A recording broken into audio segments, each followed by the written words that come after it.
नमस्कार, मैं सुजीत गुप्ता आधार न्यूज़ पर आप सभी का स्वागत करता हूं।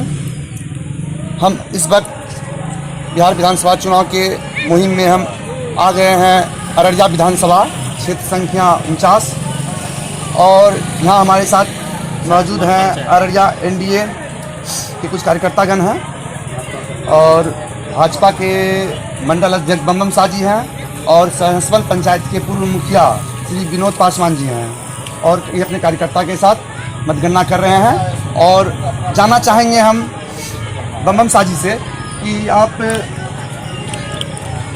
बिहार में विधानसभा चुनाव है और 7 तारीख को मुकम्मल डेट की यही है जो तीसरे चरण में हमारे यहाँ अंतिम मतदान होना है, उसमें तैयारी आपकी कैसी है? देखिए, हम लोग दिलो जान से लगे हुए हैं और हमारे जितने भी कार्यकर्ता हैं पूरे दिलो जान से मेहनत कर रहे हैं। और आगामी जो इससे पहले जो हमारा जो कई जगहों पर चुनाव हुआ है, हम लोग बहुत ही आगे चल रहे हैं और एनडीए प्रत्याशी जीत रहा है और यहाँ पर भी फुल्ली तैयारी है।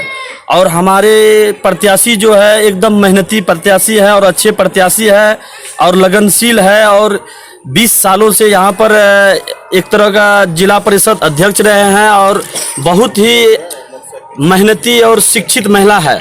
और इससे हमारे क्षेत्र में और हमारे विधानसभा में इससे अच्छे प्रत्याशी तो कहीं होंगे ही नहीं।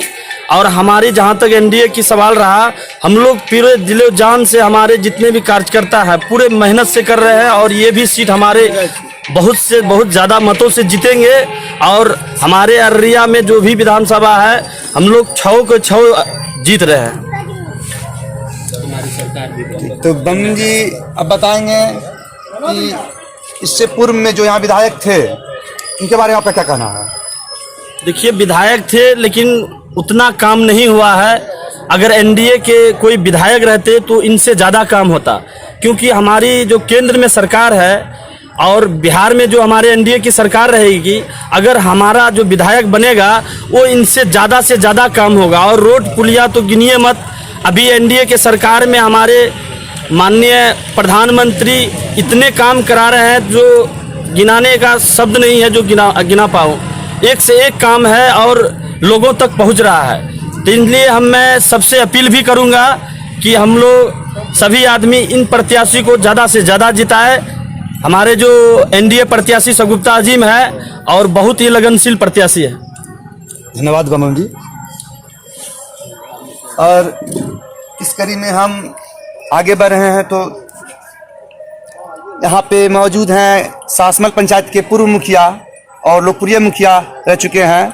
कुछ कारणवश इस बार चुनाव में नहीं आ पाए इस पंचायत से, क्योंकि यहाँ पे आरक्षण की आधार पे ST/SC सीट था पहले और यहाँ पे उस सीट जनरल कोटे में चले गया।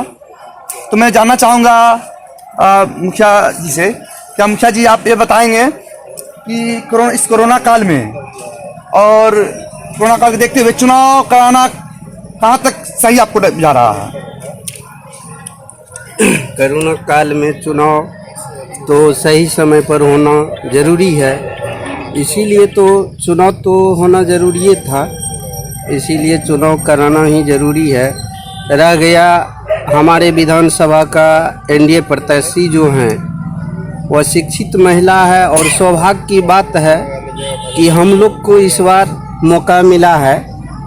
खास करके हम लोग जो एनडीए में जो भी लोग हैं इसको इस बार मौका मिला है कि हम लोग यह सीट निकाल सकते हैं। और दूसरी बात रही कि गत लोकसभा जो हम लोग लड़े थे, जिसमें माननीय सांसद प्रदीप कुमार सिंह जी ने हमारे यहाँ सांसद बने हैं, उसको हम लोग 78,600 वोट दिए थे।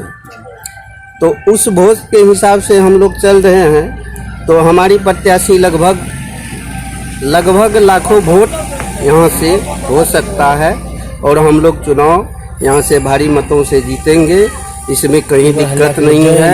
एनडीए जय भाजपा हमारे बिहार में बनने जा रहा है। एनडीए की सरकार जो है हमारे बिहार में बनने जा रही है, इसमें कहीं दो राय नहीं है। हम लोग सब मिल के एनडीए प्रत्याशी सगुप्ता अजीम को वोट दिलाने का काम कर रहा हूँ। इसके लिए सघन अभियान चल रही है, इसमें कोई दो राय नहीं है। आप अगर मुखिया जी किसी पंचायत में जाते हैं, किसी कस्बे में कहीं जा रहे हैं, हाँ, तो चुनावी मुद्दा रहता है कि आप किस व्यू से, किस जो विकास हुआ है उसके आधार पे वोट मांगने का कार्य कर रहे हैं। तो इस सवाल में कई तरह के सवाल भी आते हैं, इसका जवाब देना पड़ जाता है जी। और आप लोग जो किस मुद्दे पे नीतीश कुमार के पक्ष में एनडीए को वोट करने के लिए जनता से अपील करते हैं? विकास के मुद्दे पर वोट करने के लिए हम लोग जनता से अपील करते हैं। दूसरी रहा जो 15 साल गत हमारे लालू जी के सरकार बीते हैं, उस सरकार को हम लोग जानते हैं।